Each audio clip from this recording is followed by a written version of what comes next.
Hello everyone, thank you for being here. I'm Lady Rose of Goddess Garage. It's a beautiful day out today, but I thought I would do a short little video on one of the herbs that I sell, one of the magical herbs. Now, most of the herbs that I sell also have medicinal properties, but I am not a doctor, I'm not a healthcare professional, so I'm not a holistic doctor, so I don't really go into any of the health end of things, but I do go into the spiritual and magical ends of the herbs. So I really love working with herbs. They're a lot like crystals in that way. People like crystals because they have a vibration about them and they bring in certain energies and that sort of thing. Well, plants also do the same thing. Plants are very good at vibrating, in fact, because even when they're alive, they vibrate out certain energies to attract certain things like bees or butterflies to pollinate, or they send out energy to repel certain pests and things like that that they don't want on them. So that's how herb magic often works, is in the vibration that the plant specimen is putting out there. Even when it's dried and preserved, it's still doing that. You can also often burn these herbs. So I was just burning some sweet grass with some vervain, and that's what I'm going to talk about today, is the vervain. Yesterday I talked about sweet grass, so today I'm talking about vervain, and I just kind of picked it at random, but I combined the two because sweet grass brings in positivity and happiness and calm, as you heard yesterday, and vervain brings in a lot of very positive things. Vervain is actually one of the most powerful herbs as far as the vibration that it sends out. It's a very, very strong plant, and when you mix it with other things, it helps to boost, much like mistletoe in that way. Mistletoe is also what's called a spell booster. So when it's mixed with other herbs, it boosts the energy and the vibration of the other herbs, as well as it has its own vibration. Now, a lot of times in old texts and you know, old grimoires and things like that, there's sort of a code for what each of the ingredients are. Now, mind you, this was often a code to keep their recipe secret, to keep their spells secret, but also to, you know, perhaps protect themselves from being discovered as a witch or whatever. But keep in mind that during the burning times, a lot of women that were put to the stake were not actually witches. It was a female genocide, very much so. 500,000 women were killed in some way or another, not all by burning by the stake. Some were hung, some were crushed by rocks, and some were drowned. So there's many ways that they figure out how to kill these women. But in the old texts and scripts and things like that, vervain is listed as dragon's claw, because dragons are very powerful, and this is one of the most powerful herbs. Now, so I sell it in a little bottle like this, and you get a card like this. Now, this is my vervain, so you don't get black and white, you get it on parchment, and it's nicely distressed and everything. And sometimes I include these little cards in my junk journals as well, so it gives you some information about that herb.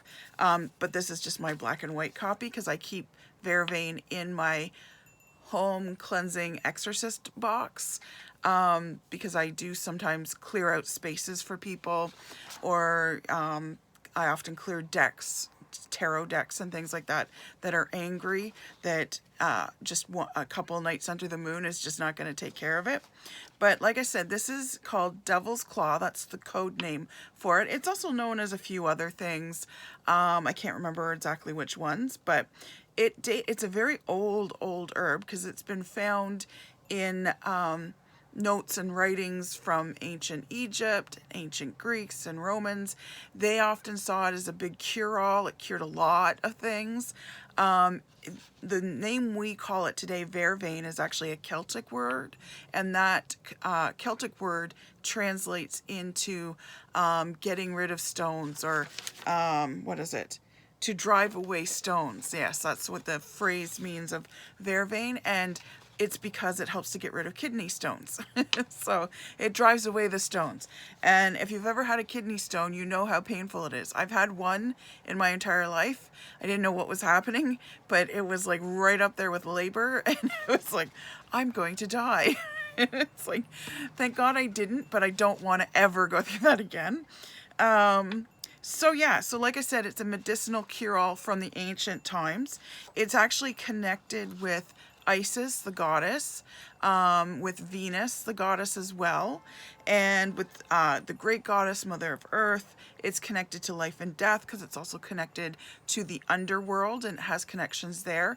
The Druids would harvest it. So they harvested mistletoe at summer solstice, but then usually around the beginning of the beginning of August at some point, they would harvest it. Now it depended on where the stars were as to what particular date they did it. So what they would do is they would, you look to the sky and it has to be harvested on a dark moon.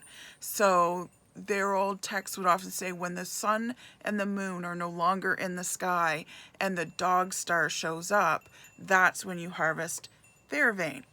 And the dog star is part of a bigger constellation called Canis Major.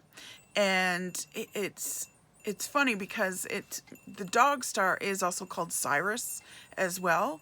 So they're kind of one and the same. But when Cyrus shows up, that's when you can collect Vervain. And the dog constellation is called the dog constellation. It translates to the big dog constellation, like the Big Dipper, but it's the big dog. And it normally only shows up around, I want to say, July 3rd to August 11th, in between those times that it shows up.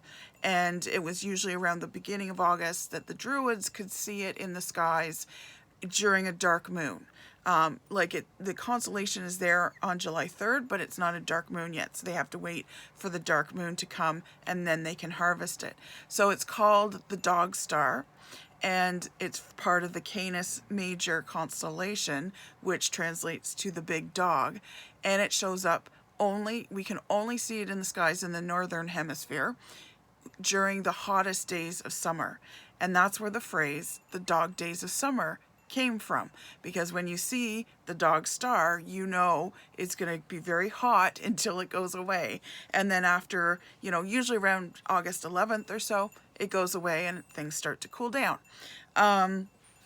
So that's just a little bit of space knowledge for you, star knowledge. So the Roman soldiers would often carry this into battle with them because it's also called an unblocker.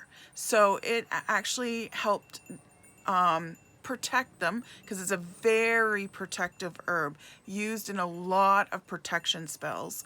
And they would carry it with them because it would help guard against PTSD and depression of the wars that they were going through. Because, back in the day, they always were going to war or whatever.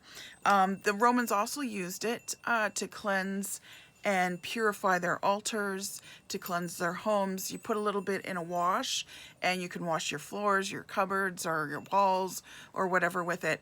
And it provides a very protective energy.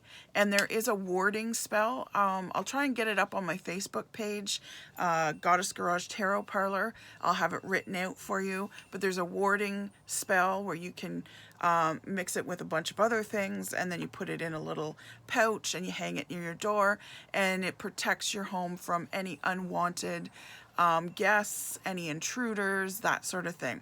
And it is known to be very, very protective. So when the Druids did harvest it, they would then make a little elixir with it. So they would put a little pinch of it in their wine, and what it did is it helps to open the channels to the dead. So it would help them commune with the dead, and contact the dead and communicate with them. Messengers would also wear it as a wreath, or have some on them. And it was a form of proof that they were a true messenger that really was coming from, some other kingdom and saying this and blah, blah, blah. Because, like the messengers, it was a very dangerous job to be a messenger. First of all, you're often running across battlefields. So the Vervain was worn to help protect from a stray arrow or being, hurt in some way in friendly fire, even that sort of thing. But it also was a proof that, yes, I'm really coming from King so-and-so to tell you that this is what's going on and they're ready to surrender, or are you ready to surrender, that sort of thing. But it also, like I said, it is a great unblocker. It's great for depression, helping with that, PTSD, trauma healing. It's often used in that as well. It's also used, it's a great thing for poets, authors, musicians, creators, artists, all those kind of things, because if you've got a creative block, put some Vervain in your studio or sprinkle it on the papers that you're writing on, or that sort of thing. And it will help to unblock you and get those creative juices flowing again. So again, like I said, it's a very powerful herb. It's both protective and unblocking. So it's very good at cutting cords as well. And in particular, it's good at cutting unrequited love cords. So if you're obsessing over someone and they're just not returning the love, and you're just like, feel like you're trapped in this obsessive, compulsive kind of, I'm always thinking about the person and I can't stop, blah, blah, blah. Use some Vervain and it will help cut that cord so the obsessive thoughts stop. It's also used in a lot of other love spells because it's actually really good for opening communication and the flow of love. If there's dying love, if you want to rekindle a dying love that's happening, so it's good for that. Back in the day, a lot of brides would weave Vervain, because Vervain is actually a little, usually a bluish purple flower. I think now it comes in varieties of white and pink as well. And they're like little round little bushes of little tiny flowers, and brides often had it in their bouquet so that Vervain would bring lifelong love between the couple, kind of thing. So it was a good thing to have in your bouquet. But also it's very good at cleansing. It's good at cleansing and protecting, and it clears auras. If you're, feeling off in some way, it clears auras. It will help clear the chakras. You can burn it. If you burn it, it does attract wealth. So in particular, if you want wealth, burn it. That's the way that it will come in. It clears away stagnant energy if it's there. Reiki workers often really like Vervain. I get a lot of Reiki workers sort of worldwide from my Etsy shop ordering Vervain because they sprinkle it on their Reiki bed underneath the sheet, or they will sprinkle it in the room because it helps to clear not only the room but their client when they come in. And it helps to make so that they don't connect with that energy, and it's not like now I'm carrying this energy that I helped my client to let go of, but she let go of it onto me, that sort of thing. And you can burn it as part of a smudge. So often I will use it like when I'm doing house cleansings. So I have a little kit here. I have a box that I bring with me. It was a box made by a very dear friend of mine. She's amazing. She does all kinds of things. She does pottery and everything. So that's my mom. And this is Mary, who I'm dedicated to, the Mother of God. And I have all kinds of things in this little box, but I burn Vervain often. And I also have Blessed Thistle, because that's very good at cleansing. Mandrake root. So these two, Vervain and Mandrake root, Vervain will get rid of evil forces. It cleanses demons away. Mandrake root is really good as well to burn with it because, of course, this boosts the mandrake root. And mandrake root is very powerful when it comes to evil entities or demonic entities, because the devil cannot stand, or demons cannot stand, the smell of mandrake root. And they know when it's in a room. And then I've got some wormwood here. This is more for communing with the dead, so sometimes I'll combine these two kind of thing if it's just a lost spirit that just needs some guidance to the light, that sort of thing. And I have rose in here because roses are always a nice protective. I've got some dragon's blood as well, and that dragon's blood is another booster as well. And of course, with the dragon claw, the dragon blood, brutal combination kind of thing. I have all kinds of other things in here too, but I won't get into that. Maybe another video.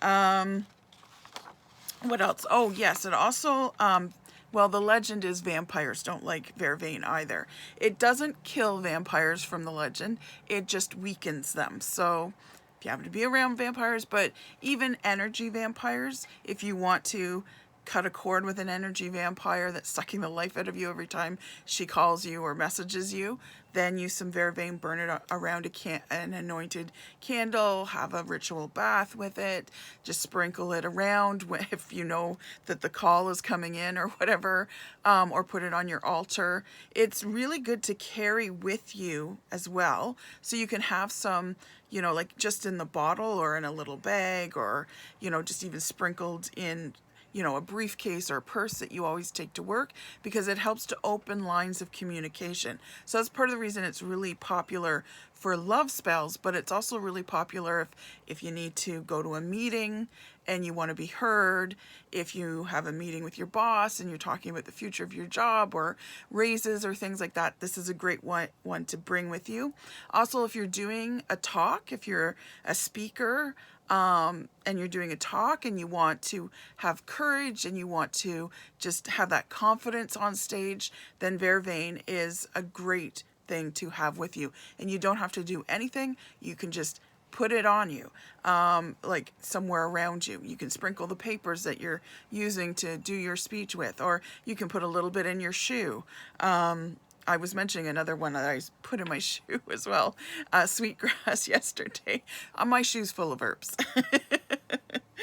So then, what else? Oh, it also helps with legal issues. So if you're having legal problems, sprinkle a little Vervain on any legal documentation that you have to do with the case or the issue, and it will help to work that legal issue to your favor. Anything else? Oh, bees and butterflies love it. So if you want to grow it in your garden, because when it's planted around your property, it actually acts as a protector against bad weather.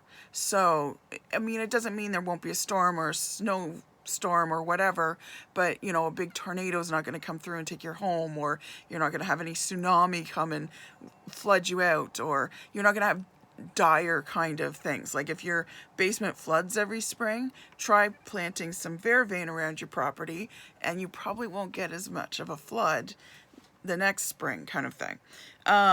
So, and like I said, it attracts the bees and the butterflies to your garden, so that's always nice. In Latin, in some of the Latin texts, Vervain meant enchantment. So it's very good at enchanting things as well. So you can use it as a cleanser for any of your altar tools, your altar, that sort of thing.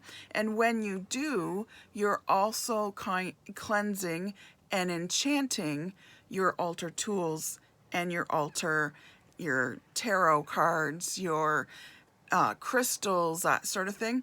For your tarot cards and crystals, obviously you don't usually put them in water and wash them. You can do that, you know, if there's tools that you can literally wash a little bit.